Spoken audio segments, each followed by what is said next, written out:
Hello students, my name is Jasmeet Kaur from Sahaj Coaching Center. I'm back with another video with the types of essays in IELTS, and these types of essays are regarding the essay titles out of which you get the essay topics. तो अभी तक जितनी भी इस video playlist में हमारी जो videos बनी है उनमें मैंने अलग अलग टाइप के एसेस को डिस्क्राइब किया है, जिसमें मैंने टाइटल्स जो है अलग अलग चूज किए हैं एंड आपको बताया है कि इस टाइटल के बिहाफ पे एसे को कैसे लिखना है, पॉइंटर्स क्या होने चाहिए और कैसे उनको आपने सेग्रीगेट करना है on the basis of the paragraphs. इससे पहले वाली वीडियो में मैंने आपको बताया है कि जो पैराग्राफ्स है वो आपको हमेशा 5 ही बनाने हैं, जिसमें एक इंट्रो और एक कंक्लूजन को छोड़कर 3 जो है बॉडी पैराग्राफ्स होने चाहिए, क्योंकि अगर आप अपने पैराग्राफ में अच्छा कंटेंट नहीं दोगे तो एग्जामिनर आपको किसी भी बिहाफ पे चेक नहीं कर पाएगा। So you must make sure कि आप 3 body paragraphs, intro and conclusion लिख रहे हो। अब क्यों ज़रूरी है एक ऐसे के लिए टाइटल को समझना? अगर आप कहीं पे शॉपिंग करने जाते हो तो आपको जो शॉपकीपर है या फिर जो वहाँ पे सेल्स पर्सन है वो क्यों आपसे पूछता है कि आपको किस टाइप के कपड़े चाहिए? क्योंकि वो आपका टेस्ट जानना चाहता है, तभी आपको वो उस टाइप के कपड़े दिखा पाएगा। आपको उस अकॉर्डिंग ही वो जज कर पाएगा कि आपको कैसा मटेरियल चाहिए या कैसा स्टाइलिंग चाहिए। सिमिलरली अगर आप एक ऐसे का टाइप नहीं समझ पाओगे, उसका टाइटल नहीं समझ पाओगे, आप उस ऐसे को वो नहीं दे पाओगे जो वो चाहता है, और एग्जामिनर आपसे वो सब नहीं ले पाएगा जिसके लिए वो आपका ऐसे रीड कर रहा है। The main thing why you must understand the type and the title of the essay is that you should is for getting good scores in your IELTS essay writing. TR, task response, उसमें सिर्फ format, layout और segregation नहीं है, उसमें आपके ऐसे के साथ अगर आप अपने ऐसे को प्रॉपर बॉडी पैराग्राफ दे रहे हो, प्रॉपर आपने कनेक्टिविटी दी है, आपका सारा ऐसे जो है अच्छे सीक्वेंस में है, ऑफ टॉपिक नहीं है, तभी आपको अच्छा स्कोर मिलेगा अपने टास्क रिस्पॉन्स में। अदरवाइज आप काफ़ी कुछ लैक कर सकते हैं। तो मैंने आपको बहुत सिंपल वे में समझाऊंगी कि टाइप को और टाइटल को कैसे समझना है। So let's read this topic first. So here I have a topic on the board. In the last century, when a human astronaut first arrived on the moon, he said, "It is a big step for mankind, but some people think it makes little difference to our daily life. To what extent do you agree or disagree?" अब मैंने यहाँ पे title वाला जो blank है वो खाली छोड़ा है। क्यों? क्योंकि इससे हम जब रीड कर रहे हैं तो हमें कुछ समझ नहीं आ रहा है ये किस कॉन्टेक्स्ट में बात कर रहा है, हमें इसमें लिखना क्या है।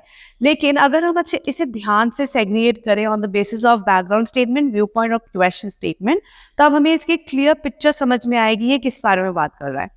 सो देखिए, स्टार्ट हो रहा है in the last century when a human astronaut first arrived on the moon, he said.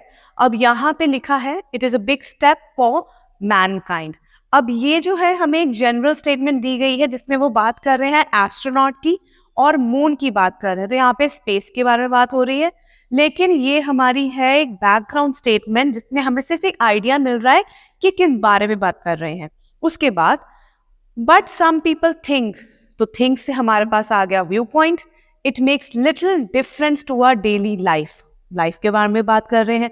लेकिन अगर हम देखें यहाँ पे कहा गया है इट मेक्स, इट के यहाँ पे किसकी बात कर रहे हैं? ह्यूमन एस्ट्रोनॉट और मून की बात कर रहे हैं। मतलब हम बात कर रहे हैं स्पेस रिसर्च के बारे में, कि जो स्पेस रिसर्च है वो हमारी डेली लाइफ में बहुत ही कम डिफरेंस लेके आता है, बहुत ही कम अंडरस्टैंडिंग देता है हमें, या फिर इसकी हमारी डेली लाइफ में बहुत ही कम रिक्वायरमेंट है, इट्स ऑफ नो यूज। तो यहाँ पे हमें समझ आया कि हमारा टाइटल जो है वो है स्पेस रिसर्च और हमारे पास बैकग्राउंड स्टेटमेंट और व्यू पॉइंट दी गई है। उसके अलावा says what extent do you agree और डिसएग्री, किस हद तक आप इस स्टेटमेंट के साथ एग्री और डिसएग्री करते हैं। अब बच्चों को इस चीज से भी काफी कंफ्यूजन होती है कि हमने एग्री डिसएग्री करना किसके साथ है। भाई हमारे पास बैकग्राउंड स्टेटमेंट है, हमारे पास व्यू पॉइंट है, इन दोनों में से किसके साथ एग्री डिसएग्री करें? बहुत ही जेन्युइन सी बात है। अगर कोई आपको बता रहा है कि हाँ सोसाइटी में ये चल रहा है, आजकल प्रेजेंटली ये हो रहा है, वो तो एक बैकग्राउंड स्टेटमेंट है which is happening around you, which is an occurrence. लेकिन अगर उसी में से कोई पर्सन उठ के अपना व्यू पॉइंट देता है कि नहीं मुझे ऐसा नहीं लगता है, मेरे ख्याल से ये सब गलत है, तो आप एग्री या डिसएग्री उस पर्सन के व्यू पॉइंट के साथ करोगे, आप जनरल स्टेटमेंट के बारे में नहीं करोगे, क्योंकि general statement is like a universal truth. आप यूनिवर्सल ट्रुथ को कमांड या फिर क्वेश्चन नहीं कर सकते हैं। जैसे कि यहाँ पे लिखा हुआ है कि जब पहले एक बार एक इंसान मून पे लैंड किया था तो उसने कहा था कि it is a big step for Mankind, कि ये मैनकाइंड के लिए बहुत ही बड़ा स्टेप है। बट सम पीपल थिंक, लेकिन कुछ लोग कहते हैं कि ये हमारे लिए कोई फायदेदार नहीं है। तो हमें वो जो व्यू पॉइंट दिया है उसके साथ एग्री डिसएग्री करना है। अब ऐसे लिखने से पहले हमें 3 स्टेप करने हैं। पहला स्टेप, हमें समझना है कि हमारे क्वेश्चन में बैकग्राउंड स्टेटमेंट है या नहीं है, अगर है तो वो क्या है। सेकेंड स्टेप, हमें देखना है हमारे ऐसे में व्यू पॉइंट क्या कह रहा है। Third step, we have to understand उसका टाइप, टाइटल, क्वेश्चन, ये चीजें हमें देखनी है। जब हम ये 3 चीजें अपने ऐसे के टॉपिक में समझ लेंगे, हमारे लिए ऐसे लिखना is not a big deal. एक और चीज मैं आपको आज समझाना चाहती हूँ कि जब आप ऐसे लिख रहे हो तो आप ऐसे कैसे लिखते हो, firstly, secondly, nextly, thirdly, lastly. ये हम करते हैं कि हम वहाँ पे पॉइंटर्स दे देते हैं। हमारे बहुत ही ज्यादा कनेक्टर्स होते हैं, इतना तो हमारा ऐसे के अंदर हमारे पॉइंट्स नहीं होते जिसमें हम कनेक्टर्स लगा देते हैं। एग्जामिनर को आपके कनेक्टर्स नहीं चाहिए। आपने जरूर अपनी लाइफ में कोई ना कोई स्पीच सुनी होगी, स्पीच डिलीवर की होगी या फिर लिखी होगी किसी के लिए। अब जब आप स्पीच सुनते हो या देते हो, उसमें ऐसा लगता है वो जो स्पीकर है जो स्पीच दे रहा है, he is trying to connect with you. वो आपसे बात करने की कोशिश कर रहा है, अपने आइडियाज आपको सुना रहा है। लेकिन अगर वो ही स्पीकर अपनी जो एक स्पीच है उसमें वो firstly, secondly, more over, further more ज्यादा ऐड कर दे, तो आप कहोगे ये कर क्या रहा है, ये तो पॉइंट्स दे रहा है। पॉइंट्स नहीं चाहिए हमें, अपने व्यू पॉइंट्स दो। सिमिलरली आपका जो ऐसे है वो भी एक स्पीच की तरह होना चाहिए, ना कि एक लिस्ट की तरह। Avoid writing your essay in the form of a list, rather start writing it as if it is a speech। तभी आपको ऐसे में अच्छा स्कोर मिलेगा, अदरवाइज भूल जाओ 6 से ऊपर स्कोर आएगा ऐसे में, क्योंकि आप 6 पॉइंट्स वाला सारा काम तो कर ही रहे हो।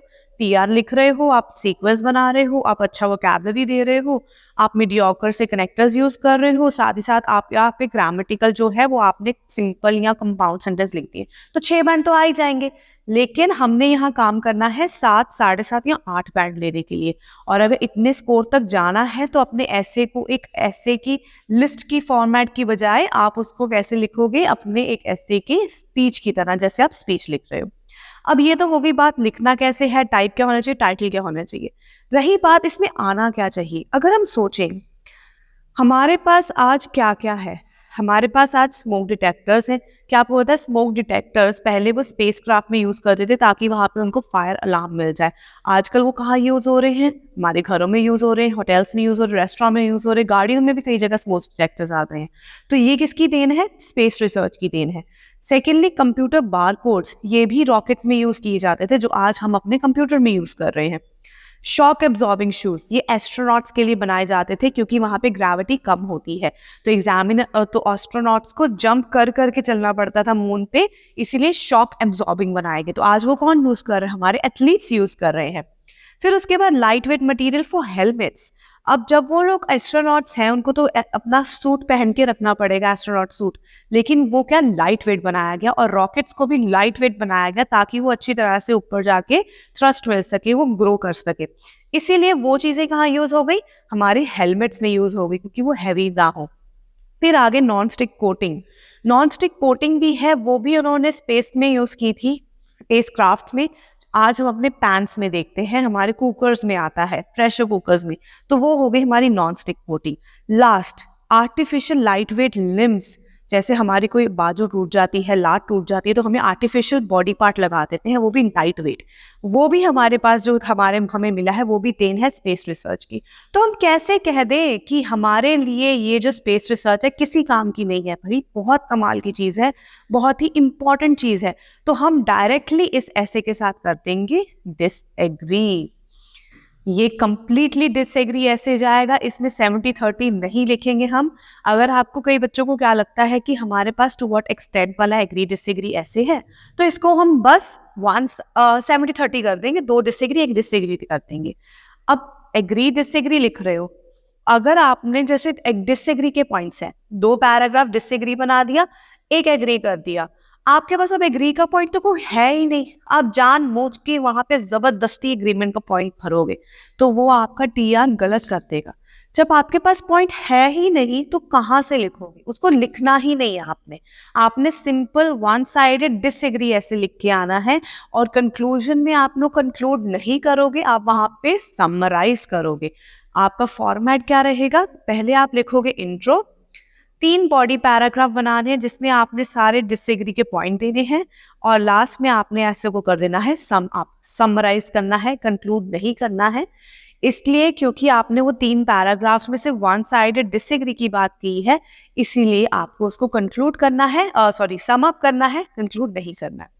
अगर आपको वीडियो अच्छी लगी हो तो लाइक करना मत भूलिएगा। अपनी क्वेरीज और डाउट कमेंट सेक्शन में लिखिए ताकि मैं उन पे वर्क कर सकूं।